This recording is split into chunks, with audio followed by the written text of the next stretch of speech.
Bienvenue au moment d'enseignement avec Joseph André 11. Alors,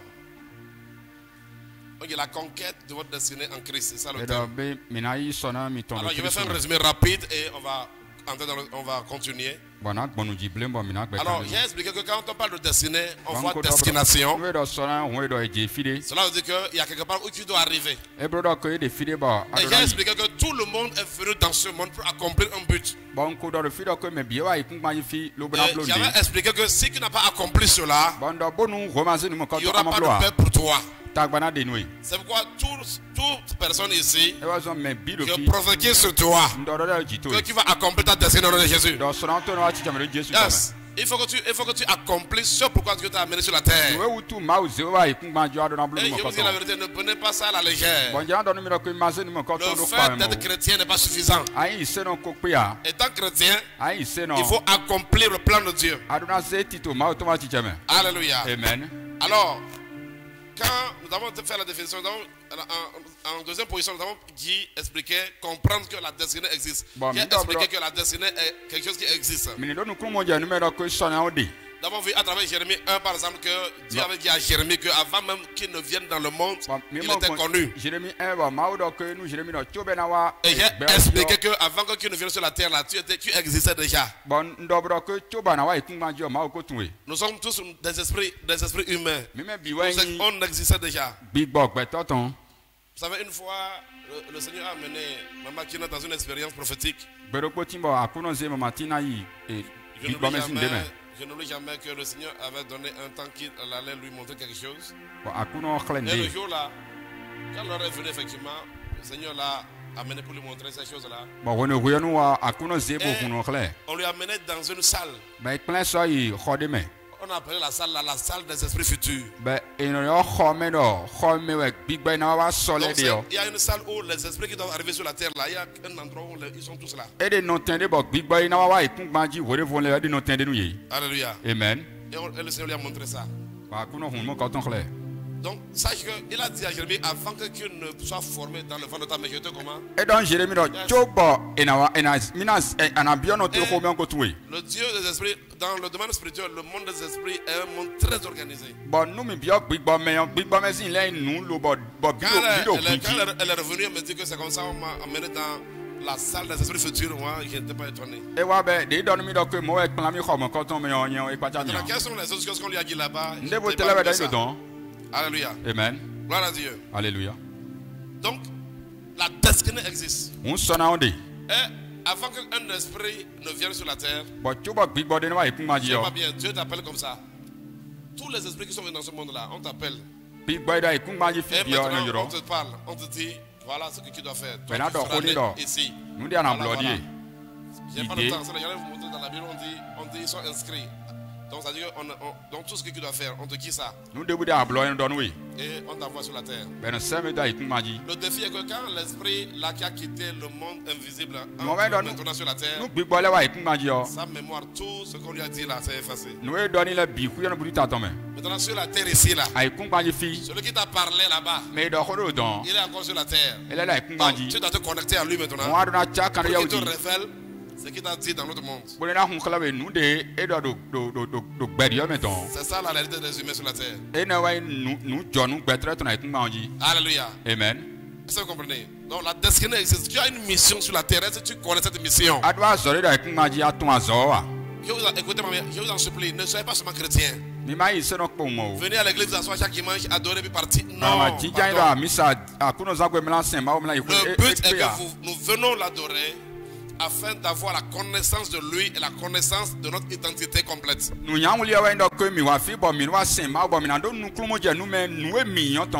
Dis à ton frère, ne sois pas un chrétien seulement. Vous savez, quand je suis devenu chrétien, au début de ma foi chrétienne, j'ai donné ma vie à Jésus-Christ. Je peux dire que j'étais sans église. Avant, j'allais à l'église catholique. Et l'église que j'ai commencé à fréquenter, c'était les assemblées de Dieu. Mais on ne me connaissait pas. Et un jour, je suis allé dans une réunion.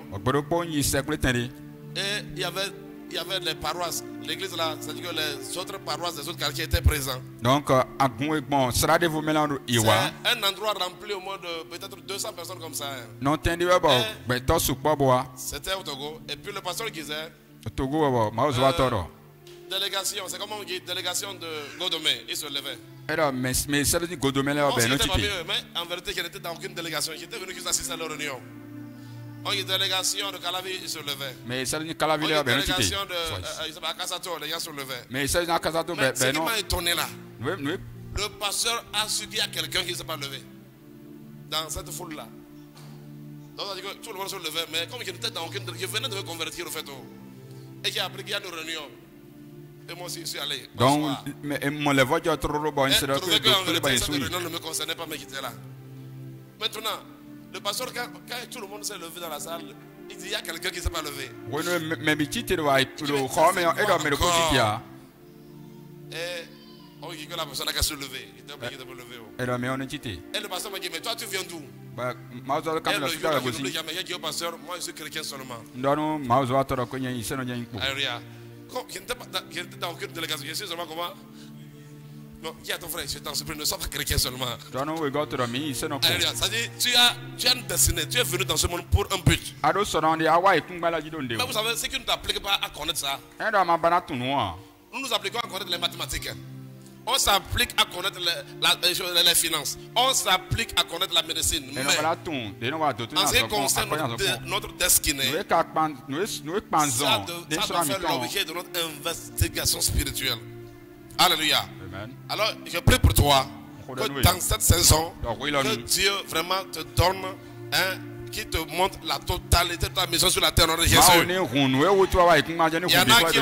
y en a qui ont une partie de la mission. Il y en a qui n'ont même pas du tout. Il y en a qui n'obéissent pas. Mais je prie que tu entres dans le plan de Dieu au nom de Jésus. Au troisième point, nous avons parlé de comprendre que la destinée est révélable.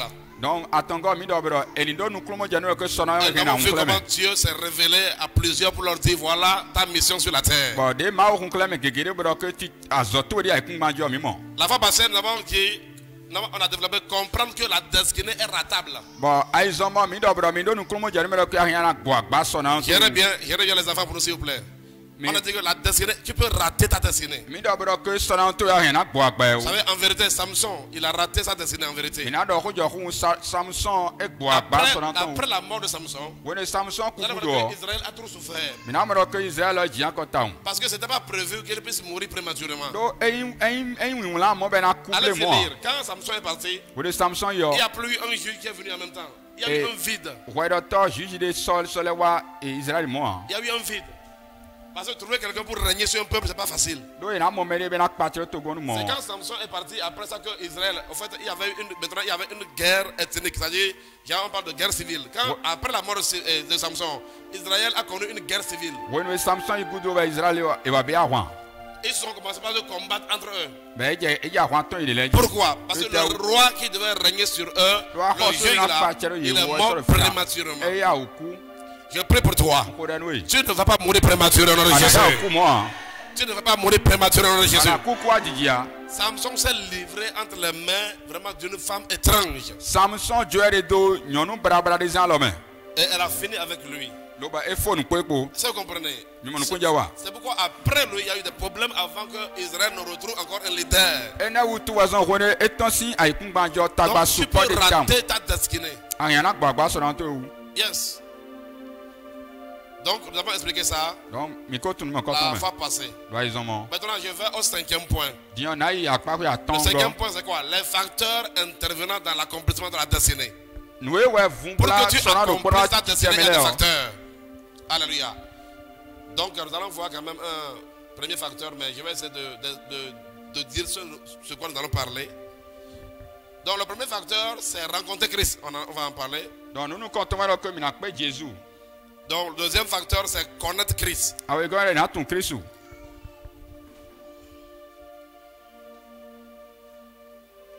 troisième facteur, nous avons parlé de connaître le temps.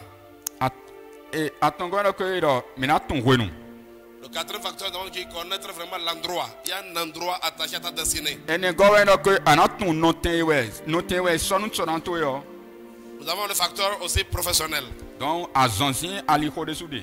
L'autre facteur, c'est le facteur familial. Nous allons montrer comment ta profession et ta famille peuvent vraiment influencer ta destinée positivement ou négativement. Vous savez, il y a des gens qui sont en train de faire un travail que Dieu ne les a jamais donné. C'est-à-dire,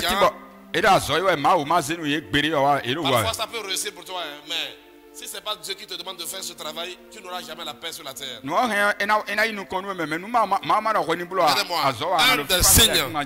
Un des signes qui montre que quelqu'un n'est pas dans sa destinée, c'est la paix. Je vous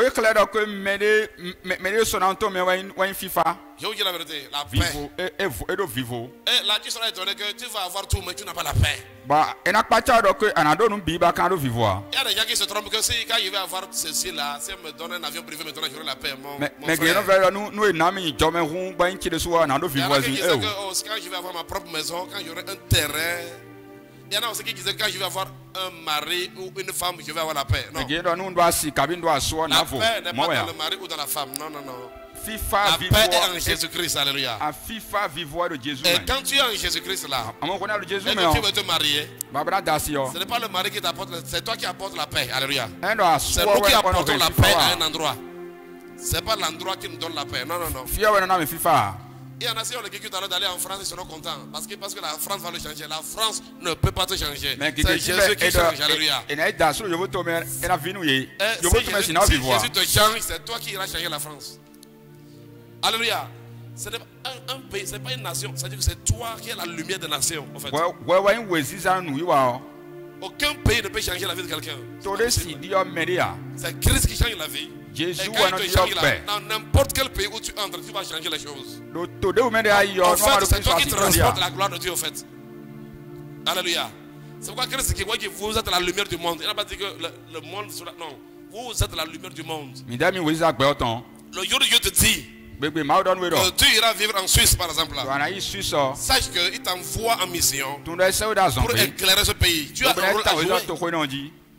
Mais il ne faut pas dire que non, vraiment, waouh, c'est le paradis. Quel paradis? La Suisse n'est pas le paradis, n'est pas le paradis. Alléluia. Amen. C'est un pays sur la terre. Et toi, tu viens du royaume de Dieu. Ton pays est au-dessus de la Suisse. Alléluia. Amen. Il est très important que tout chrétien comprenne ça. Sinon, quand tu vas arriver en Suisse, là, tu seras en train de regarder dans la rue jusqu'à un véhicule va te cogner. Alléluia. Amen. Aucun pays ne peut te changer. Alléluia. Ce qui nous change, c'est Christ en nous. Et Christ en nous, l'espérance de la gloire. C'est-à-dire que notre gloire vient de Christ. Notre gloire vient de sa présence dans notre vie. Alléluia. Amen. Dis à ton frère, Christ est ma gloire. Christ est ma gloire. Alors c'est pourquoi je vais développer le premier facteur, rencontrer Christ. C'est-à-dire, pour que quelqu'un, on puisse dire que quelqu'un a accompli sa destinée, tu dois rencontrer Jésus. C'est ça que nous disons aujourd'hui, donner sa vie à Jésus. Alléluia. Amen. Tu dois rencontrer Jésus. Pour qu'on puisse dire que tu vas accomplir ta destinée. Parce que ta destinée est cachée en lui seul. Alors mettez-moi ce passage là rapidement. Mettez-moi Jean 1 verset 12. Maintenant, comment on rencontre Jésus? Écoute-moi très bien. Je sais que tu connais tout ça là déjà, mais écoute-moi très bien. Il y a quelque chose, il y a une nuance que je vais te donner. On va aller ensemble. On y va. Go. Mais à tous ceux qui l'ont reçu, à ceux qui croient en son nom, elle a donné le pouvoir de devenir quoi? Enfant de Dieu. Vous allez voir, si on continue, on peut continuer. Lesquels sont nés? Verset 13. Non du sang, mais de la volonté de la chair, et de la volonté de l'homme, mais de Dieu. Si tu là ne dors pas, si tu as envie de dormir, il faut te gifler toi-même. Alléluia. Amen. Suivez-moi bien. Donc, avant que quelqu'un ne puisse accomplir sa destinée en Christ, c'est pourquoi nous disons conquérir sa destinée en Christ. Avant que cela ne soit possible, tu dois être en Christ. Qui doit expérimenter ce que nous appelons la nouvelle naissance. Tu dois naître de nouveau. Tu dois donner ta vie à Jésus-Christ. Je n'ai pas dit que tu dois être dans une église. Tu peux être dans une église sans donner ta vie à Jésus. Aujourd'hui, on a plusieurs dans nos églises, mais en vérité, ces gens-là n'ont jamais pris la décision réelle Suivez-moi bien. Donnez sa vie à Jésus là. C'est pas venir faire la confession seulement. Tu peux venir faire la confession sans être sérieux. Oui. Je vous dis, il y a des gens, on vient confesser Jésus. Voilà des programmes chrétiens où quand on dit de venir confesser Jésus, tu vois la personne, il la met dans la poche. Et il regarde son voisin, je te donne ma vie comme mon Seigneur et mon Sauveur personnel. Et tu vois, le pasteur aussi, il regarde et dit non, oh, c'est gloire à Dieu. Quelle gloire à Dieu? Le gars est en train de jouer à l'hypocrite et te tromper, tu dis gloire à Dieu. Alléluia. Amen. Donc, ça dit ici, au fait, de recevoir de Jésus, c'est quoi? C'est que tu as entendu la parole a touché ton cœur. Et tu sens le besoin vraiment de l'avoir dans ta vie. C'est de ça qu'on parle, on parle de la conversion. Il y a des gens, ils sont juste accompagnés, c'est-à-dire juste, ils sont venus dans l'église comme des accompagnateurs. Mais quand quelqu'un vraiment ouvre son cœur et que le Seigneur entre, c'est là où la transformation se produit. Alléluia. Tu ne seras pas membre d'une église, mais qui sera disciple de Jésus. Ceux qui sont nés de nouveau ne sont pas seulement membres de l'église, mais ils sont disciples. C'est-à-dire qu'ils doivent être d'abord disciples de Jésus. Et quand tu es disciple de Jésus, c'est Jésus qui te conduit dans une église. C'est pourquoi vous allez voir quand il y a les campagnes là. Quand les gens donnent leur vie à Jésus, ensuite maintenant on les recommande à une église. Donc, aujourd'hui, les gens regardent plus le fait d'être membre d'une église que d'être disciple de Jésus. Aujourd'hui, tu peux voir quelqu'un taper sur la poitrine que non, moi j'appartiens à telle église. Quelle est l'une des écoles de référence ici au Bénin? Donnez-moi le nom d'une école de référence au niveau du lycée. Très bien. Donc, ça dit que si quelqu'un est au niveau du lycée technique Koulibaly, tu vas voir qu'il va se taper sur la poitrine. Non, moi, je suis au lycée technique Koulibaly. Koulibaly, là, c'est le nom des Maliens. Vous avez trouvé ça où? Alléluia. Ok, maintenant regardez. Donc tu te tapes sur la poitrine. Tu dis non, moi je suis à Koulibaly. Mais écoutez-moi bien, tu peux être à Koulibaly. Mais la vérité est que le baccalauréat là, c'est pas Koulibaly qui organise ça. Baccalauréat béninois là, ça ne dépend pas de Koulibaly. C'est l'État béninois qui va faire, qui donne les épreuves. Tu es à Koulibaly, non?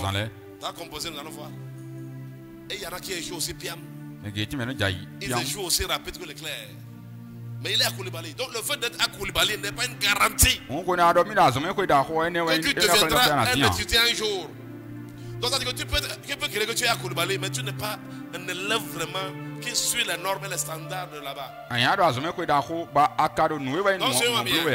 Donc, si tu es à Koulibaly, il est très important que le Bénin quand même puisse être satisfait que tu es aussi un élève dans le pays. Donc, il y a beaucoup qui sont dans les églises, mais laissez-moi vous dire qu'ils ne sont pas reconnus dans le royaume de Dieu. Je vous assure. Ils crient, oh moi je suis ici, oh moi je suis de là.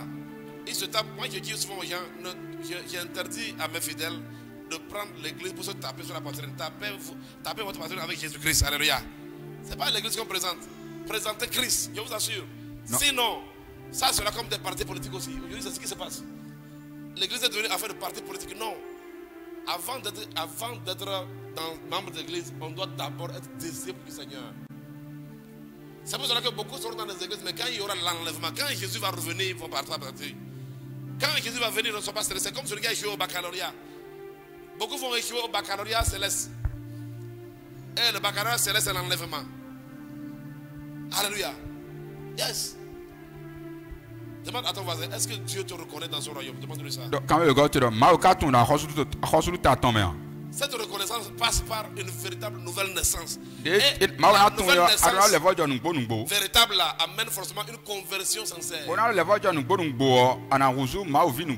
Alléluia. Amen. Regardons un autre verset par rapport à la nouvelle naissance. Prenez avec moi Jean 3, verset 5 à 8.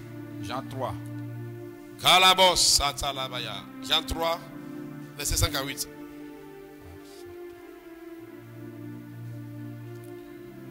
Jean 3, verset 5 à 8. Jean 3, 5 à 8 plutôt, 5 à 8. C'est de 5 à 8. À ceux qui me suivent, 5. Ok, on peut lire ensemble là. Ce que Jésus a dit à quelqu'un qu'on appelle Nicodème dans la parole de Dieu. Alors c'est go. Jésus lui répondit, en vérité, je te le dis, si un homme ne naît d'eau et d'esprit, il ne peut entrer dans le royaume de Dieu. C'est ça la nouvelle naissance. Il faut naître de nouveau. Allons-y. Ce qui est né de la chair est comment? Donc tu peux venir à l'église comme un enfant de la chair. Ce n'est pas les enfants de la chair qui sont reconnus. Parce qu'il est écrit que Dieu est esprit.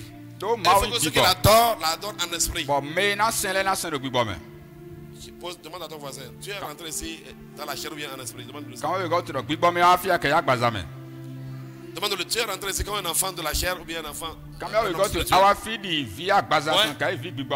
Donc, ce que Dieu veut de nous là, il veut des esprits qui se réunissent. Lui, il est un esprit.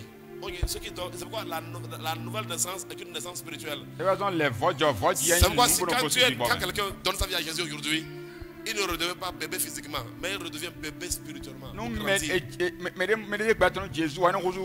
Ce qui est né de la chair est chair et ce qui est né de l'esprit est esprit. Allons-y.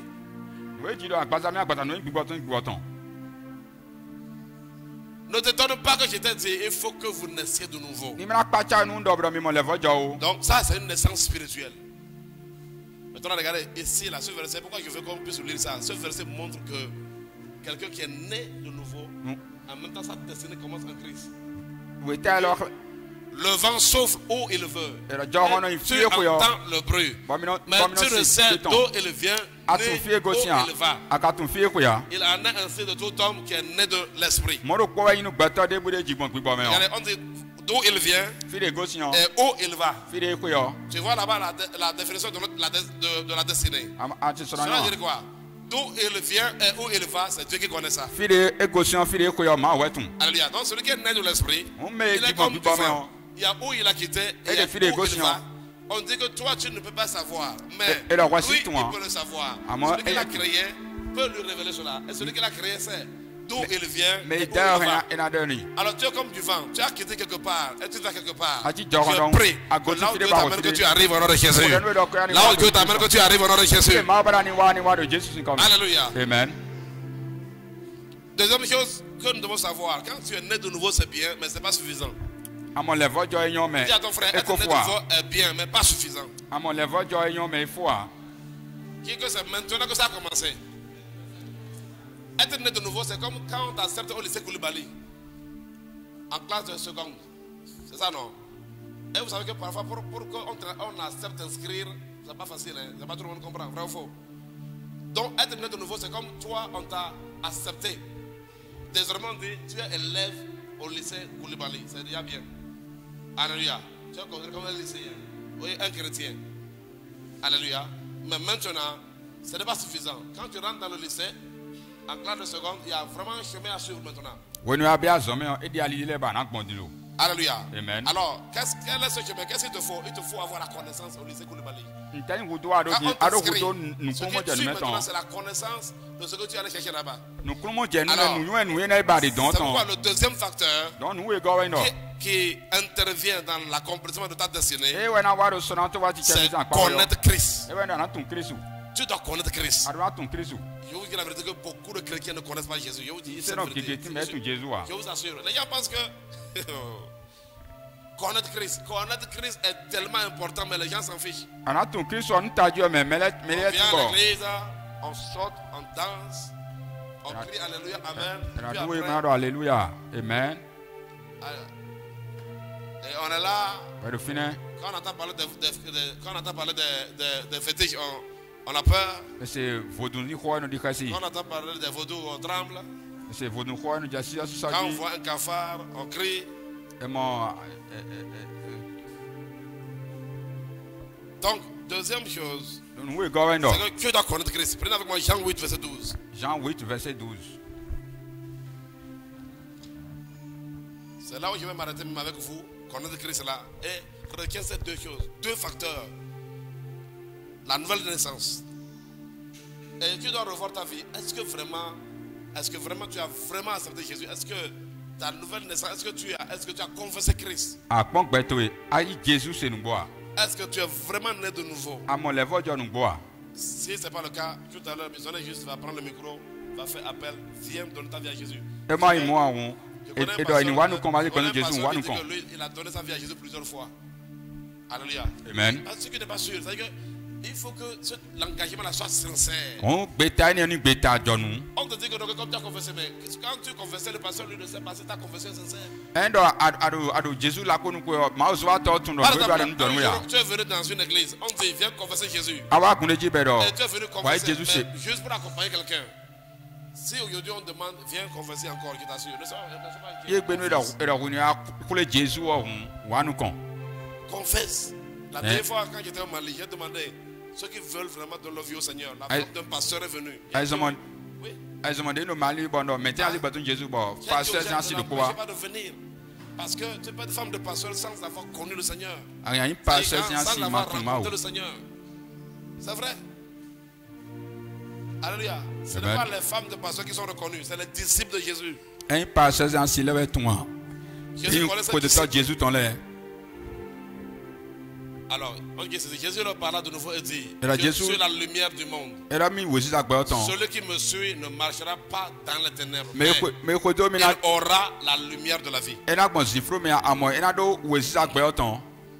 Donc, j'ai dit, un des facteurs pour que tu puisses vraiment entrer dans ta destinée, c'est de suivre Jésus maintenant et de le connaître. Parce que quand tu suis quelqu'un, tu le connais, vrai ou faux? La personne que tu fréquentes, tu vas le connaître. Si tu le suis là, tu ne vas jamais marcher dans les ténèbres. Ça veut dire quoi? Ça veut dire que concernant ta destinée, il n'y aura pas de confusion. Si tu suis Jésus là, il va te montrer ton rôle. Il va te montrer ce que tu dois faire. Et je veux dire la vérité, si le Seigneur te montre ce que tu dois faire, ne sois pas dérangé, il faut le faire. Alléluia. Amen. Et ce n'est pas une seule chose que tu as fait sur la terre, tu as plusieurs choses à faire. Alléluia. Amen. Je prie pour toi. Cette année, surtout 2024 là. Au cours de cette année, que Dieu te montre tout ce que tu ne sais pas. J'ai peur. S'il te plaît. Aide-moi à connaître tout ce que je ne connais pas et que je dois connaître. Tu as dit dans ta parole, invoque-moi et je te répondrai et je te montrerai les choses cachées que tu ne connais pas. Père, je reconnais qu'il y a des choses cachées que je ne connais pas sur ma vie. Il y a des choses cachées que je ne connais pas sur ma destinée. Mais Seigneur, je suis devant toi aujourd'hui et je prie au cours de cette année 2024. Montre-moi, Seigneur, ce que je dois faire. Montre-moi, Seigneur, ce que tu attends de moi. Montre-moi, Seigneur, ce que je ne connais pas encore. Alléluia. Amen. Écoutez-moi bien, qui doit prendre, ça doit faire partie de ta prière. Écoutez-moi bien. Tout ce que tu ne vas pas accomplir, cela va t'enlever des points devant Dieu. Tu auras des points en moins. Il ne faut pas que tu vas arriver au ciel et te dire, ah mais attends, toi tu as raté d'aller ici. C'est pas bien. Alléluia. Cela est important. Mais comment tu le sauras? C'est lorsque tu fréquentes le Seigneur. Il dit, je vais te montrer des choses cachées que tu ne connais pas. C'est pourquoi Jésus a dit que je suis la lumière du monde. Donc on parle de lumière, on parle d'être éclairé, avoir la révélation. La connaissance est une lumière. Ce que tu ne connais pas, quand on te donne la révélation, c'est comme une lumière qui est venue. C'est pourquoi il dit, on peut le périr faute de connaissance. Donc Jésus leur parla de nouveau, il dit, je suis la lumière du monde. Celui qui me suit, dis-moi, celui qui me suit, tu peux donner ta vie à Jésus, mais pas sans le suivre. Oui. Il y en a qui ont donné leur vie au Seigneur, mais ils ne le suivent pas. Il y en a qui sont inscrits au lycée Koulibaly. Mais tout ce qu'on leur dit, examen, devoir, ils sont là dehors à l'école buissonnaire. C'est pourquoi je vous dis que le fait de donner sa vie à Jésus n'est pas suffisant. Si tu donnes ta vie à Jésus, mais tu ne le suis pas. Ça veut dire que Ça veut dire que ton engagement n'est pas sincère. Et lorsque ton engagement n'est pas sincère, on considère comme si tu n'étais pas engagé aussi. Entre une personne qui ne s'est pas engagée et une personne qui s'engage mais ne suit pas, quelle est la différence? Ce qui t'engage et qui ne suit pas, tu es considéré comme celui qui ne s'est pas engagé. Alléluia. Jean 17, verset 3. Regardez ceci encore. Dis avec moi, Père, aide-moi à te connaître. Dis, Seigneur Jésus, je veux te connaître davantage. Et vous savez, regardez, par exemple, ceux qui connaissent, quand tu prends une matière comme les mathématiques ou bien la médecine, tu ne peux pas venir de connaître la médecine. La médecine, elle est profonde, hein, elle est vraiment dense, vrai ou faux. Mais il y en a, ils pensent qu'ils peuvent connaître le Seigneur Jésus. Une matière que tu n'as pas pu finir. Même quand tu prends la médecine, si tu prends, donne-moi une matière dans la médecine par exemple. Hein? Bon, lui il est biologie. Même biologie, même là, celui qui est docteur en biologie, il y a des choses en biologie qu'il ne peut pas garder dans sa tête. C'est trop vaste. La biologie, c'est vaste. Et on parle de crise et toi tu penses que tu es atteint. Ah bon? Formidable. Alléluia. C'est pourquoi Jésus-Christ doit devenir l'objet de tes investigations quotidiennes. C'est-à-dire que tu dois être en investigation. Hein, chaque jour, tu dois être en investigation. Mais chaque fois tu es éclairé, chaque fois ta vie change. Chaque fois tu es éclairé, chaque fois ta position dans le royaume change. Chaque fois tu es éclairé, chaque fois tu sais ce qu'il faut faire. Et chaque fois tu es éclairé, tu as vraiment la récompense de Dieu et son approbation. C'est important. Je vais vous montrer que la grâce augmente par la connaissance de Christ. Quand quelqu'un connaît le Seigneur, quand tu vas commencer à connaître Jésus, la grâce qui est sur ta vie là va commencer à augmenter aussi. Alléluia. Si tu as un don là, ça va commencer à s'augmenter. Par exemple, regardez ici par exemple, je vais vous montrer ici. Vous savez, les chrétiens, ils croient que quand il a donné sa vie à Jésus, il a la vie éternelle, n'est-ce pas? Oui, c'est un jargon, c'est un langage chrétien. Mais en vérité, cette vie éternelle là n'est pas seulement un truc automatique. C'est comme je dis, tu es venu à Jésus mais qui n'est pas engagé. Ceux qui n'est pas engagé, on ne peut pas dire que tu as la vie éternelle. Il y a des gens qui prennent les gens, ils les rassurent, qui disent non, tu as ta vie à Jésus, non. Ils disent oui, oh non, tranquille. Même ceux qui veulent va en boîte, tu prends de l'alcool comme tu veux. Tu as ta vie à Jésus, non. Oh non, c'est suffisant. Oh non, c'est bon. Hey, c'est pas comme ça se passe. Hein. L'engagement est nécessaire. Regardez, on peut lire ensemble ceci. Jean 17, 3, on dit quoi? Go. Or, la vie éternelle, c'est qu'ils te connaissent. Toi, le seul vrai Dieu, et celui que tu as envoyé, Jésus-Christ. C'est pourquoi vous allez voir quand Paul a dit à Timothée, montre-moi un verset biblique là. Il y a été beaucoup de chrétiens ici. Quand Paul dit à Timothée qu'il saisit la vie éternelle. Donc, il y a une vie éternelle, on te dit que tu as quand tu es venu en Christ. Il y a une vie éternelle, on te dit que tu saisis. Ça dit quoi? Cela veut dire que la vie éternelle, même c'est un cheminement. C'est-à-dire que quand tu marches et que tu suis le Seigneur dans la vérité, quand ton engagement est sincère, il dit, or la vie éternelle, c'est qu'ils te connaissent. Donc la connaissance du Seigneur, c'est ça la vie éternelle. Ça veut dire que ça devient une garantie. C'est comme la personne qui s'est inscrite, mais elle n'est pas engagée. On fait l'examen 0, 0, 0. Donc ça veut dire que tu es comme celui qui n'est pas élève à Koulibaly. Ceux qui ont échoué là, ils sont comme ceux qui ne sont jamais inscrits. Alléluia. Mettez-moi 1 Timothée 6, 12. Regardez, vous allez voir. Alors on dit, oh. Qu'est-ce que les chrétiens savent? On dit que si tu donnes ta vie à Jésus, tu as quoi? La vie éternelle, n'est-ce pas? Dieu a tant aimé le monde. Il a donné ton fils quoi? Unique. Avec ceux qui croient en lui puissent avoir quoi? Maintenant, c'est le côté croire en lui là que les gens n'expliquent pas aux gens. Les gens pensent que croire là, c'est juste ton intention d'accepter le Seigneur. Non. Parce que la croyance, quand tu crois au Seigneur, ton engagement continue. La foi amène un engagement continu en fait. Par exemple, quelqu'un ne peut pas dire qu'il croit au Seigneur, il est à la maison. Il dit non, j'ai donné ma vie à Jésus. Ah, tu as donné ta vie à Jésus, oui. Ah, il est à la maison, oui. Ah, bon, j'allais à l'église avant. Mon frère, ne vous trompez pas. Que personne ne vous trompe. Que personne ne vous trompe. La vie éternelle, ce n'est pas, je ne sais pas, un mouchoir qu'on te remet que tu gardes. Non. Ça peut quitter tes mains. C'est vrai. Il dit combat le bon combat de la foi. C'est ça qu'on dit. Voyez, non, on dit celui qui croit en Jésus a quoi? La vie éternelle. Mais cette vie éternelle, c'est un combat. Tu dois garder ça. Tu prends ça, tu dois garder. Ça veut dire que tu peux ne pas garder ça. Alléluia. Et quand on dit que Jésus va venir enlever les gens, c'est pourquoi vous allez voir que dans l'église, il y a ce qu'on appelle les vierges sages et les vierges folles. Vierges veut dire que c'est des gens qui ont été fiancés à Christ. On donne leur vie au Seigneur, mais il y en a folles, il y en a sages. Les folles, c'est celles qui ne sont pas engagées.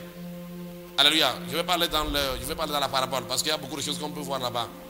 Parce que celui qui est engagé va faire quoi? Va suivre le Seigneur, va étudier la parole de Dieu.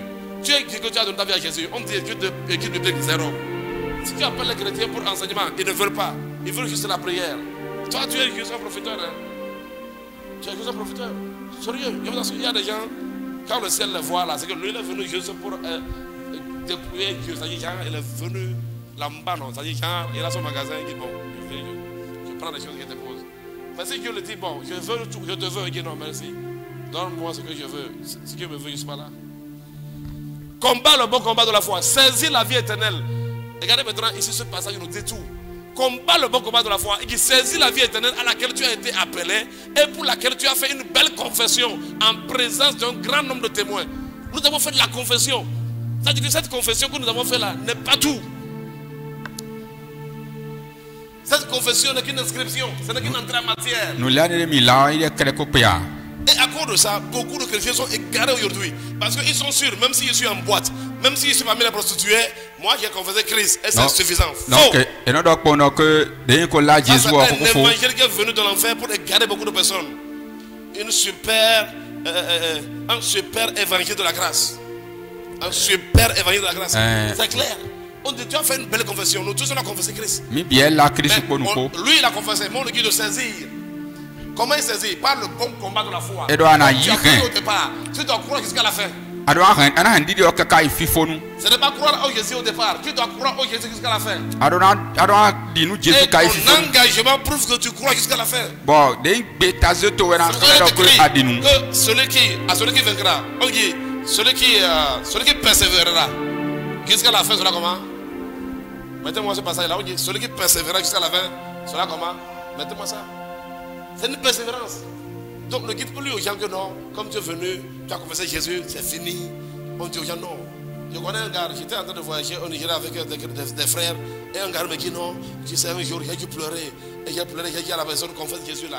La personne a refusé. Et j'ai pleuré. Et quand j'ai pleuré, il dit d'accord, à cause de toi, il va confesser. Et il était content, il dit non, le jour là, j'ai réussi à le faire. Lui, il n'a pas compris l'évangile. Beaucoup n'ont pas compris l'évangile. Et il dit que le jour là qu'il a réussi à faire confesser Christ à la personne.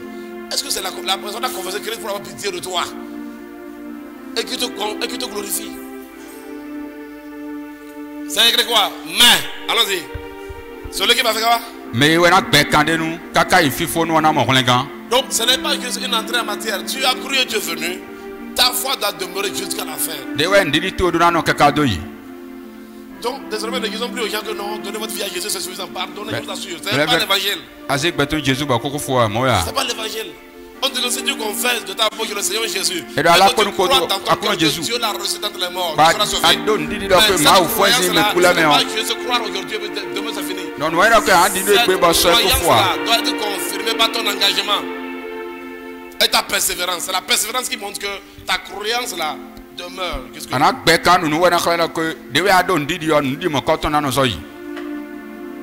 Alléluia. Amen.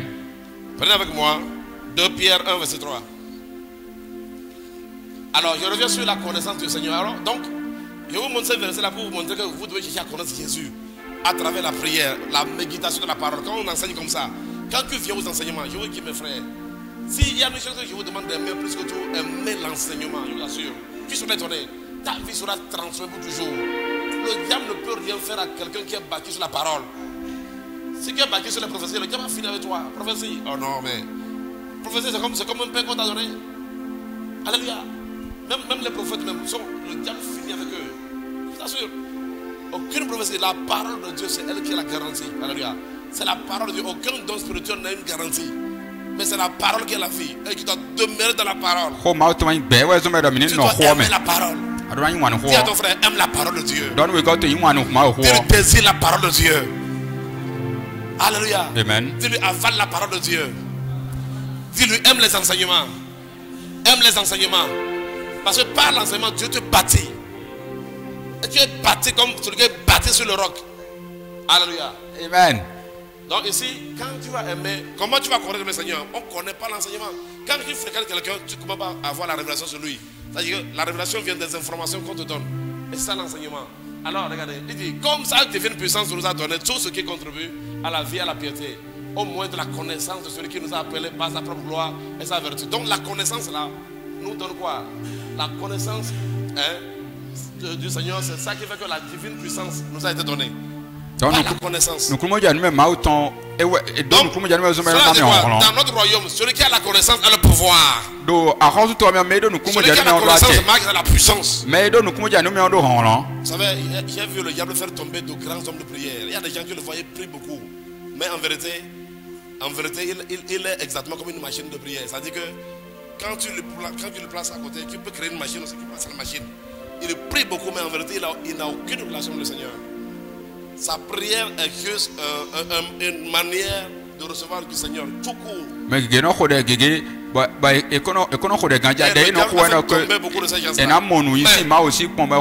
tu demeures dans la parole et la prière, tu marches dans la révélation des Écritures. Tout ce que tu veux. Non seulement Dieu va te donner ça, Dieu va t'utiliser pour donner aux autres.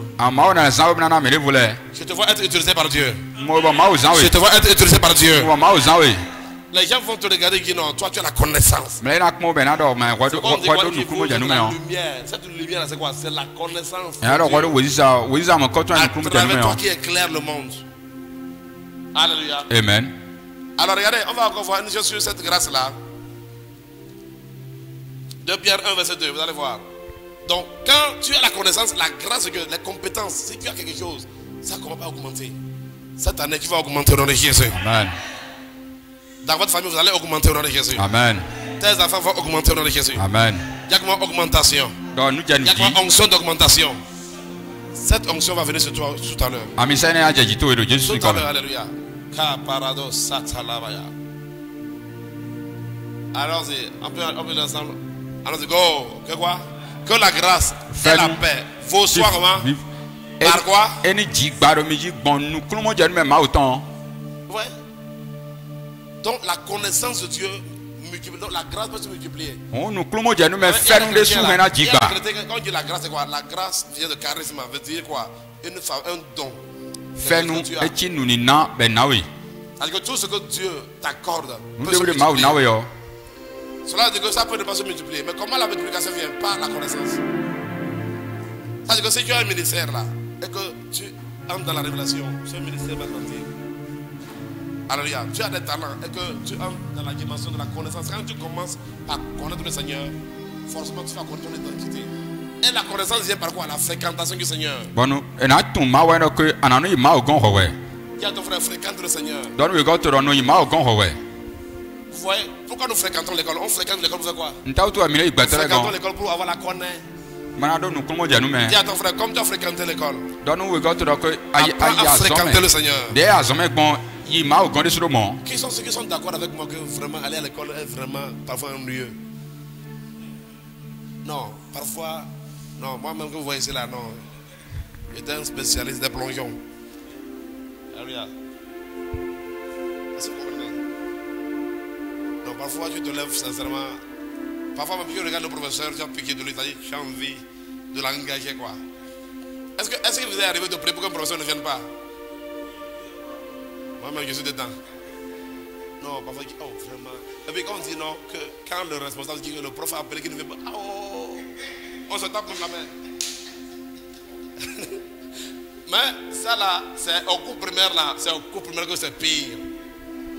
Si vous êtes enseignant à l'école primaire, c'est bien CP2. On dit aux enfants, les enfants, là maintenant c'est malade. Oh yeah! Donc toi tu es malade. Ils ont. Imaginez ça. Les enfants vont célébrer ta maladie. Ça veut dire que les enfants vont prier qu'ils tombent malades. Ah, que Dieu bénisse les enseignants au nom de Jésus. Mais regardez comment l'enseignement nous a bâtis. Aujourd'hui, quelqu'un me dit non, je suis médecin. Oh non, je suis un informaticien. Mais tu es devenu par quoi? L'enseignement. Mais dans l'église, là, les chrétiens ne veulent pas. Or, pour être disciple, là, on est disciple par enseignement. Il dit allez, et faire de toutes les nations des disciples. Enseignez-les à observer ce que je vous ai prescrit. Non, vous avez aimé l'enseignement, aimé la connaissance du Seigneur. Tu vas grandir dans toutes les grâces. Alléluia. Cette année, je prie pour toi. Tu vas grandir. Les grâces qui sont en toi vont se multiplier. Que la grâce qui est en toi se multiplie. Que la grâce qui est en toi se multiplie. Que la grâce qui est en toi se multiplie. Au nom puissant de Jésus. Alléluia. Amen. Donc il ne suffit pas seulement de venir à Jésus, il faut le suivre.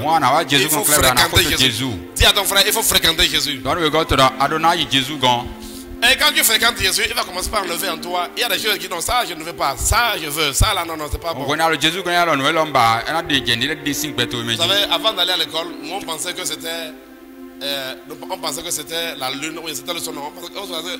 Avant d'aller à l'école, on nous a appris que le soleil se lève à l'est. Et on nous a appris que le soleil a une chambre à coucher à l'ouest. Alléluia. Qui a cru à ça aussi? Il se lève comment? Mais à travers la fréquentation, on nous a montré que, non, que le soleil ne bouge pas en vérité. On va t'informer que non, donc c'est la terre qui tourne plutôt. Donc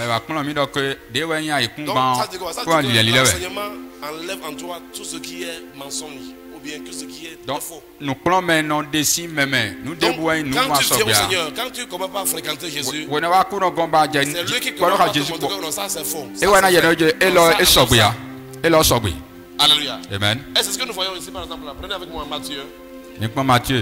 Matthieu 16, verset 24. Matthieu 16, verset 24.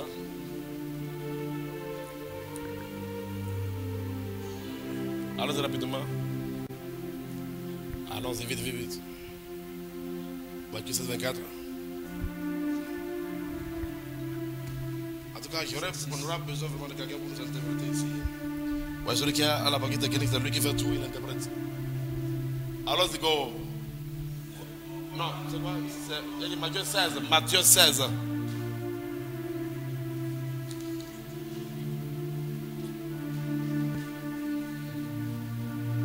C'est 16 plutôt. Bon, quelqu'un me dit, lisez-nous ça. Trouvez-moi ça rapidement. Trouvez-moi ça.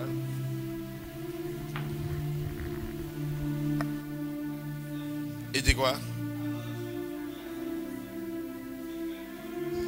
Si quelqu'un veut venir après moi, qui veut venir après Jésus? Qui ici veut venir après Jésus? Écoutez ça. Oui. Qu'il renonce à lui-même. Qui se charge de sa croix. Donc il y a venir et suivre. Il y a avec moi, il y a venir et suivre. Mais maintenant, celui qui vous avait dit qu'il a confessé Jésus et il n'a pas suivi, est-ce que vous pensez que c'est fini? Il y en a qui confessent leur vie, ils donnent leur vie à Jésus, mais ils ne suivent pas. Ils ne sont pas en train d'accompagner le maître pour être disciple. Alléluia. Yes. Prenez avec moi Jean 12, verset 26. Vous allez voir, il y a des gens, tu le vois, il est chrétien, il dit qu'il a donné sa vie à Jésus, mais tu danses encore sur les chansons mondaines.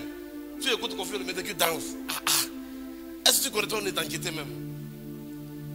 Si tu dis que tu as donné ta vie à Jésus, on chante Kofi Olomide, ta tête est en train de se secouer. Si tu dis que tu as donné ta vie à Jésus-Christ, on chante Fali Ipupa. Tu es encore dans le feu de Fali. Je te garantis que si tu es comme ça ici, là, tu n'as pas encore commencé ta marche chrétienne. Je t'assure.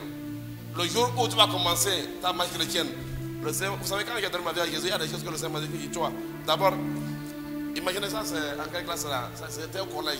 J'ai donné ma vie à Jésus-Christ, comme je vous ai dit là. J'étais un catholique et je n'avais pas d'église au départ parce que mon père, étant catholique, m'a menacé qu'il si jamais je vois tes pieds quelque part. Donc chaque dimanche, mon père surveillait l'heure de l'église pour voir si je vais sortir pour aller quelque part. Donc imaginez, lui-même étant chrétien, catholique, dimanche là, il va au sport. Le sport, il va faire. Mais il dit son fils, là, il ne bouge pas. J'ai dit, j'ai donné ma vie à Jésus, je veux suivre. Il dit non. Écoutez-moi, j'ai fait 3 ans. Après avoir donné ma vie à Jésus, j'ai fait 3 ans à la maison sans mettre mes pieds à l'église. 3 ans là, c'est là où le Seigneur m'a formé. C'est le Seigneur même qui m'a formé. C'est après les 3 ans que j'ai mis mes pieds dans une église. Alléluia. Yes. La Bible que je connais aujourd'hui là, c'est pendant les 3 ans là.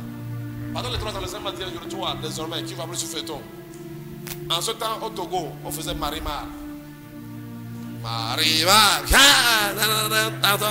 la soca, la socaroso, la camama, segado. Un truc comme ça. Le Seigneur me dit, toi, Marie-Marc, entre toi et Marie-Marc, je me fais à ça. Il dit, hey, Marie-Marc, pardonnez au. Il dit, je ne veux plus. Et je vous dis que le jeudi, on faisait les feuilletons.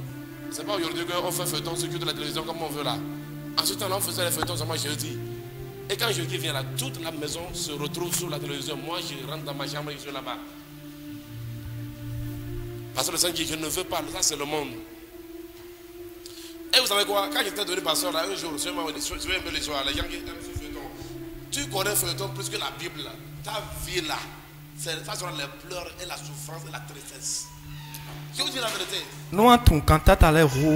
Beaucoup de chrétiens connaissent feuilleton plus que Jésus. Mais ce quoi ton cantate à la roue Jésus? Feuilleton plus que verset biblique. À ton cantate à roue, oui. Il y a des gens ici là, si on les dit de réciter un verset biblique, si je demande à beaucoup ici, tu es chrétien, 2 ans, 3 ans, récite-moi un verset biblique, tu ne peux pas. Mais si on te dit de chanter, la chanter, il fallait, il ne peut pas. Vous savez, avant que je ne puisse vraiment m'ancrer dans les choses du Seigneur, j'aimais une chanson de R. Kelly. Qui ont R. Kelly. Il y a une chanson qu'on dit If I Could Fly, oh my darling. Et tu vas aller chercher les mots, tu les bûches. Et tu es là. Tu chantes ça. Il y a des gens qui sont comme ça. Mais quand on le dit, verset biblique, Jean 3, verset 16 et demi. Non, c'est 17. Dieu a tant aimé le monde. Asta. La fin là vraiment, je ne me rappelle pas. Et tu as dit que quand tu es venu à Jésus, mais tu n'es pas en train de le suivre, c'est pas bien. Tu es chrétien, tu es maintenant allé en boîte de nuit.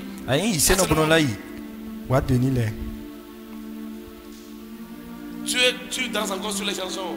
Tu es là, on dit prends-moi cadeau. Et tu es là aussi. Et tu es là-bas avec un jeune homme. Et on chante prends-moi cadeau. Et tu es là. Et tu dis au jeune homme, tu chantes prends-moi cadeau. Et cadeau. Alléluia. Et quand je viens de chanter prends-moi cadeau, lui aussi, il annonce ça va aller, ça va aller, ça va aller. Hey! Il y a ton voisin, ça là, Jésus va te séparer ça. Vous savez, avant quand j'étais collègue là, je faisais un concours de danse. Oui, tu sais, chanson là, je faisais concours de danse. Tombolo. J'ai fait concours de danse de Tombolo. Et puis vous savez, ce que j'ai aimé dans le Seigneur, c'est que Dieu a permis que j'ai joué chaque fois. J'ai joué lamentablement. Pour que je ne prenne pas ce chemin-là. Parce que mon père aimait trop confier le. Si tu viens chez nous, en ce temps-là, les cassettes de Kofi Olomide, mon père a un truc comme ça. C'est-à-dire que ça commence là. Tout ce que Kofi Olomide a sorti, les Aïko Langalaga, groupe quoi. Les gens comme les Werason, tout ça. S'il faut faire dans ma maison. Et souvent le vieux, mais quand il met ça, nous aussi on est là, on danse. J'ai donné ma vie à Jésus qui dit, bon écoute ça là. Moi je ne suis pas l'angalaga. Je suis le pain de vie. Alléluia. Et il m'a dit, tu dois te séparer. Aujourd'hui, donc les gens sont venus au Seigneur, mais ils ne veulent pas se séparer. Donc tu es plus rempli de bêtises que des choses qui vont aider à construire ta vie. Ça ne marchera pas. Je vous assure. Je vous assure. Ouais. Alléluia. C'est qui souvent les gens qui aiment trop faire jouer au malais. Si on nous envoie en concours de danse, c'est vrai que je n'étais pas premier quand je faisais mes concours, mais je ne vais pas me dépasser. Alléluia. Quel est le problème? Si moi je suis pasteur aujourd'hui, quel est le problème en fait? Alléluia. Mais aujourd'hui, beaucoup de chrétiens n'ont pas compris qu'en vérité, qu'ils ne peuvent pas être dans les deux choses, qu'ils doivent choisir un camp. Je vous assure, tu ne peux pas dans les deux choses. Tes amis sont des alcooliques, des soulards. Tu n'es pas encore disciple. Parce que Jésus dit, si quelqu'un veut venir après moi, qu'il fasse quoi? Qu'il renonce à lui-même, qu'il porte sa croix. nous voilà ton pic les dos. Si toi tu es un homme qui ne drague pas les femmes, on dit non, lui là c'est un gars. On dit ah non mais attends. On dit tu dois porter ta croix. Et donc on a dit à cause du bâton. Et tu vas voir, Dieu va marcher avec toi dans le surnaturel. Alléluia. Bon, on a dit ça, tu vas marcher dans la puissance et l'autorité du royaume. Alléluia. Amen. Yes. Tu dois marcher dans le surnaturel au nom de Jésus. Ah, on a dit ça un dos. Je t'assure. Et moi, quand les gens font. Même le frère Olivier, il m'a connu dans mon parcours. Alléluia. Quand les gens sont là, ils jouent au malin. Même quand il faut lui demander, j'étais toujours en train de prêcher l'évangile. Il n'y a pas match. À l'école des ingénieurs, je prêche l'évangile, je sers le Seigneur. Les gens passent le temps à souffrir. Moi, le Seigneur m'aide. Moyenne annuelle, j'ai 14. Et souvent, un un gars là, curieusement, quand je suis allé au Mali, la femme il m'a rencontré. Je l'ai rencontré dans un magasin. Il m'a vu un jour, il dit, mais attends, il est en train de dire moi la vérité, quel est ton secret? Mais ne me dis pas que c'est Dieu. Je dis, mais toi-même, tu sais que c'est Dieu. Ils savent que c'est Dieu, mais ils ne veulent pas croire. Tu seras un étudiant différent. Je vous assure, frère. Mais le problème, c'est pourquoi on ne voit pas la main de Dieu. On n'est pas sérieux, on n'est pas engagé, on n'est pas sincère, on ne suit pas Jésus. Sinon, dites-moi quel problème Jésus a eu sur la terre. Dites-moi. Qui a déjà entendu que quand il était sur la terre, il a eu un problème? Il a été la persécution, oui. La souffrance à cause de l'œuvre de Dieu, oui. Les gens vont t'insulter à cause de Jésus, oui. Mais toi-même là, tu es en paix et tu vis le surnaturel. Dieu te montre ton avenir. Écoute-moi, je prie pour toi. Que ton avenir soit clair pour toi au nom de Jésus. C'est pourquoi il faut faire attention à la télévision. Parce que l'avenir c'est la vision. Quand tu es dans la vision du monde des ténèbres là, tu ne peux pas voir la vision du royaume. Télévision. Tu es téléporté dans une vision mondaine. Alléluia. Yes. C'est pourquoi vous devez faire très attention à ce que vous regardez. Faites attention. Un chrétien n'ouvre pas sa télébar. Tu ouvres ta télébar et puis c'est tout. Hey, c'est pas comme ça. Ces trucs-là vont tuer la vision céleste en toi. Je vous assure. Je vous assure. Alléluia. Je vais finir avec Jean 12, verset 26. Je finis comme ça, on va prier.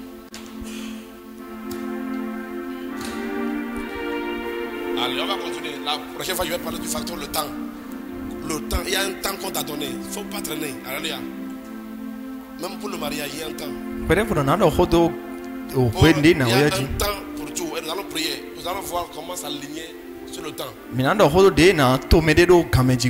Alléluia. Yes.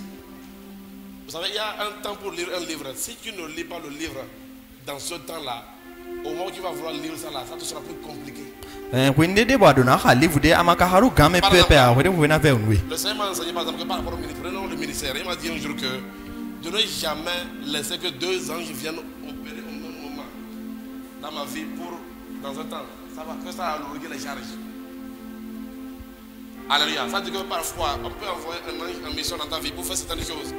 Tu dois coopérer pour que le travail, parce que c'est toi qui, ton engagement qui va déterminer le travail. Par exemple, un ange peut venir et on dit à l'ange que forme-lui maintenant à pouvoir savoir enseigner. Un exemple, il a joué au piano. Il y en a qui, vous voyez jouer au piano là, le piano qu'il joue là, il ne joue pas comme le pianiste de Kofi Olomide. Attention. C'est qu'il y a un pianiste dans le royaume qui ne peut pas jouer comme celui de le gars de Kofi. Tu perds ton temps. Vous pouvez avoir le même son, mais dedans là, ce n'est pas le même esprit. Jésus dit que ma parole est esprit et vie. Satan aussi a sa parole. Satan, sa parole est esprit et mort. Jésus, sa parole est esprit et vie. Tu es pianiste de Kofi, c'est esprit et mort. Tu es pianiste de Jésus, c'est esprit et vie qui sont. Cette formation-là, en vérité, tu as appris le piano, mais la plupart des musiciens, laissez-moi vous dire que vous devez travailler avec les anges. Et si l'ange vient, on dit bon, tu dois apprendre ta formation de piano pendant 6 mois. Mais toi, tu es là, par tout ça là. Si tu n'arrives pas à faire le travail, il va partir. Si lui a 6 mois de mission, 6 mois, il s'en va. Le reste que tu vas apprendre derrière sans lui là, c'est la souffrance. Dis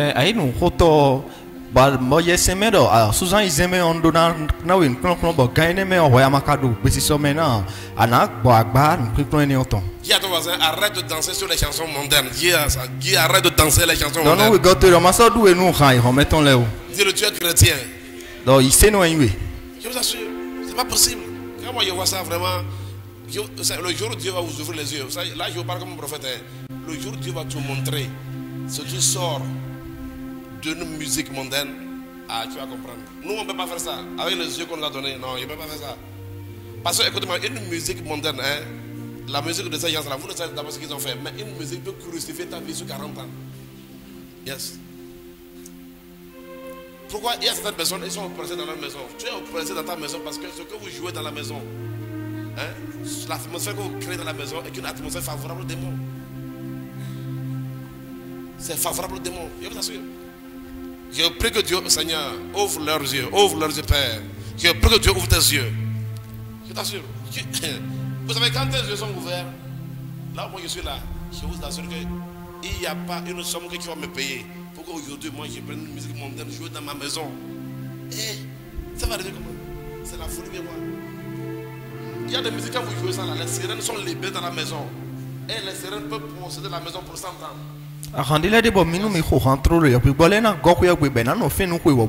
Yes, 100 ans.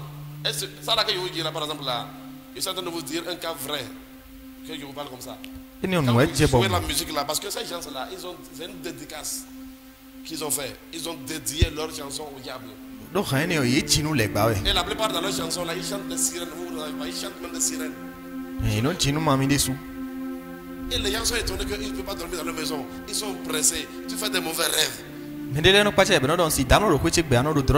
tu es chrétien, tu ne vois jamais les anges. C'est pas. C'est des gens qui te poursuivent. C'est quoi ça? Pourquoi? Parce que nous ne sommes pas à notre place. Tu n'es pas à ta place. Tu n'es pas à ta place. Je prie que tu sois dans la présence de Dieu chaque jour. Tu vas voir, si la présence de Dieu vient en toi, là, tu vas voir que si on dit, c'est comme si quand la présence de Dieu est en toi, là, tu vas rejeter ce truc-là. Personne ne va te dire. Je suis resté sans pasteur quand j'ai donné ma vie à Jésus. J'avais 3 ans à la maison en lisant ma Bible. Et si j'apprends que comme mon père me guette chaque dimanche matin pour voir à l'heure si je dois aller à l'église ou pas, parce qu'il m'a dit si tu fais ça, je te dégage de la maison. Je te donne tes dossiers. Le Seigneur m'a dit calme-toi. Alors ce que je fais, c'est que dans la semaine, s'il y a des programmes dans la semaine, par exemple s'il y a un séminaire et que c'est pas le jeudi, comme mon père c'est un chrétien de dimanche, donc moi je vais jeudi là. Quand je prends la route, je dis que je vais à l'école, donc je vais aller sur le séminaire. C'est comme ça que j'ai grandi 3 ans sans un pasteur.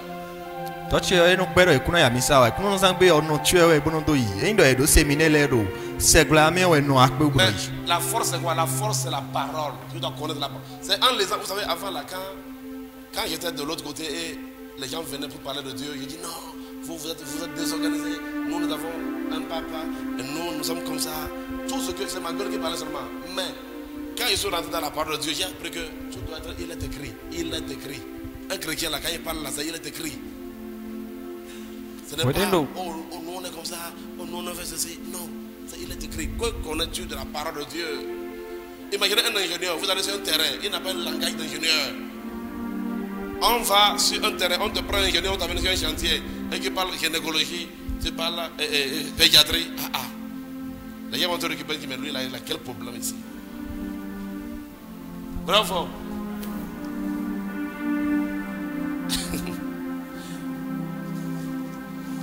On dirait que quelqu'un est fâché ici contre moi. Alléluia. Jean 12, verset 6. Lisez-moi ça. Jean déjà debout, levons-nous déjà. Aujourd'hui, le temps est venu pour qu'on suive le Seigneur. Tu ne veux pas dire que Jésus est ton Seigneur, tu ne le suis pas. Non, un maître, on le suit. Oui, allons-y. 12, 26. Si quelqu'un me sert, oui, qu'il me suive. Si quelqu'un me serve, qu'il me suive. Tu ne veux pas dire que tu suis Jésus.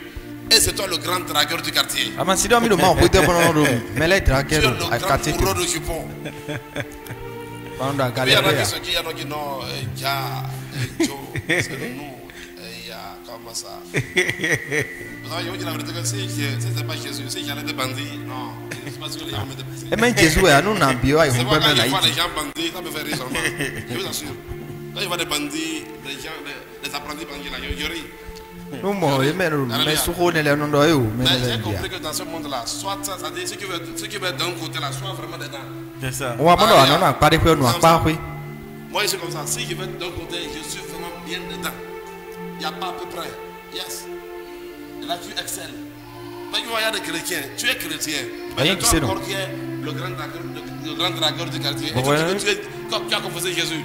Tu as confessé Jésus, mais tu as confessé la vie éternelle. C'est une vérité, frère. Regarde ça, pas ça. Mais supporte tout le monde. Alléluia. Amen. C'est dans ta maison que les soulards du quartier font leur confédération. Tu es chrétien. Association des soulards du quartier. Et les gens boivent jusqu'à ça ta porte. Et tu dis que tu es chrétien. Non. Tu n'es pas Jésus-Christ. Tu es membre d'une église, mais tu n'es pas Jésus-Christ. C'est vrai. Il y a ce que les soldats ne font pas. Un soldat, les soldats béninois. Si tu es soldat au Bénin, il y a des choses que tu ne peux pas faire. Si tu es un porteur d'uniforme, il y a des choses que tu ne peux pas faire. Tout le monde fait ça, mais tu ne peux pas le faire. Si jamais on te voit dans ça, tu as des problèmes. Même les porteurs d'uniforme, il faut remarquer qu'ils ne peuvent pas même prendre photo avec des gens comme ça. Ils ne font pas. Une fois, j'étais là avec un de nos frères qui est venu pour faire l'aménagement là-bas. Et puis, lui et moi, on était en train de passer. On est dans un véhicule et on passait à côté de la maison du président du Mali. C'est un soldat béninois qui est venu là-bas. Bon, on se connaissait déjà ici. Et quand on passait au niveau de la maison du président, je lui ai dit, regarde la maison du président.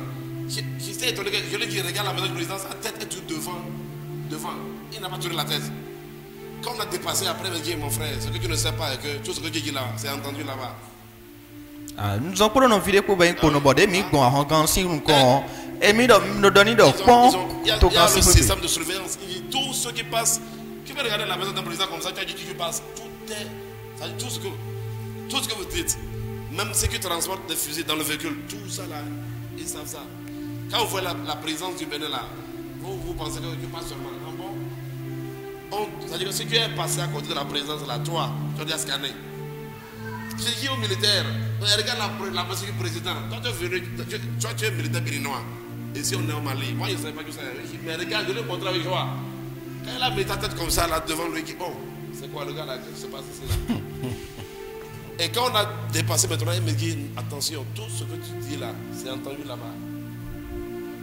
C'est un militaire qui va te dire ça. Donc, pourquoi il n'a pas tourné la tête? Il connaît ce que moi je ne connais pas. Il connaît ce que je ne connais pas. Quand vous ne connaissez pas, vous allez être victime. Vous allez être victime. La connaissance. Cette année-là, reçois la connaissance du Christ au nom de Jésus. Amen. Reçois la connaissance du royaume. Amen. La connaissance du royaume. Et dis quoi? Et là, si quelqu'un me sert, qui me suive, et là où je suis, là aussi sera mon serviteur. Là, Dieu vers le ciel, on va prier. Commençons à prier. Dis Seigneur, aide-moi à te suivre. Aide-moi à te suivre. En esprit. Et en vérité. Oh Seigneur, chaque jour, révèle-toi à moi. Et montre-moi ce que je dois faire. Parle au Seigneur, parle au Seigneur.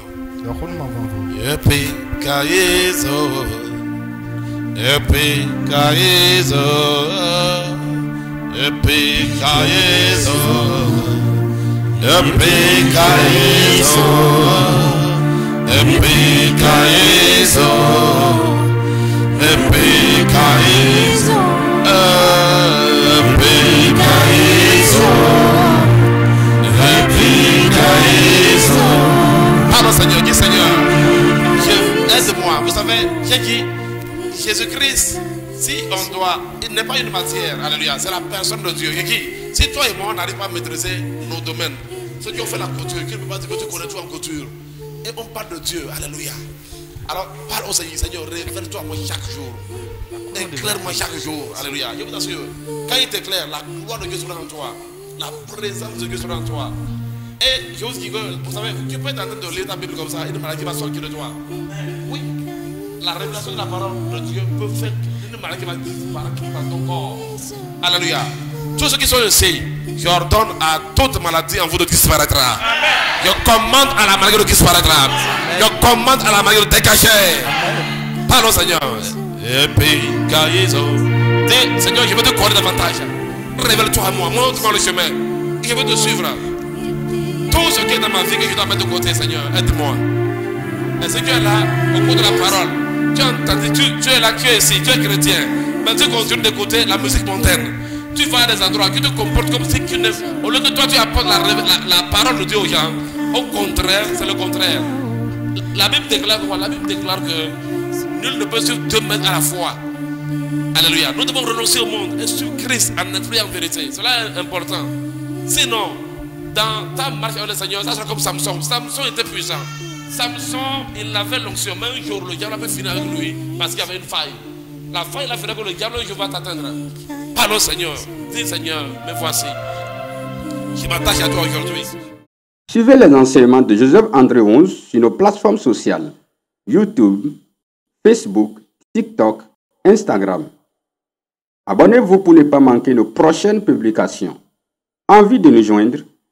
Écrivez-nous par WhatsApp au +223 79 07 33 07 79 07 33 07.